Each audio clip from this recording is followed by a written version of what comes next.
નમસ્કાર બાલ દોસ્તો, એરિથમેટિકલ પ્રોગ્રેશન્સમાં આપનું સ્વાગત છે।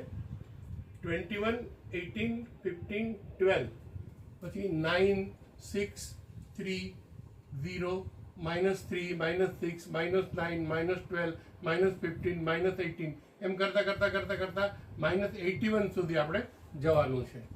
તો હવે એમ જો કરીએ તો આપણને એનની કિંમત તો મળે, પણ એ બહુ લાંબુ પડી જાય। તો હવે આપણને a is equal to 21, difference 18 minus 21 minus 3, an is equal to -81, તો n શોધવાનું છે। હવે an નું સૂત્ર છે a plus n minus 1 into d। an is equal to 81 minus 81, a is equal to 21 plus n minus 1, d difference -3 છે। આ care કરજો બરાબર। therefore 21 plus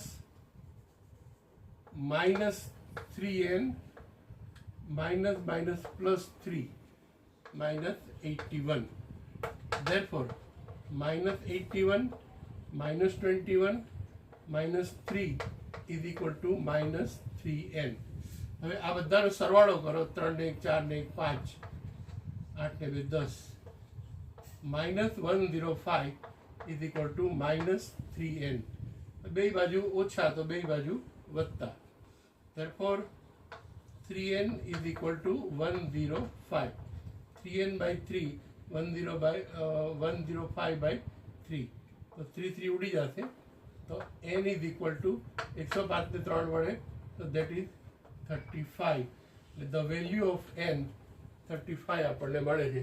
બાળ મિત્રો, જો ગમ્યું હોય, સમજાણ્યું હોય તો આપને ખબર છે, લાઈક તો કરવું ઘટે। Thank you.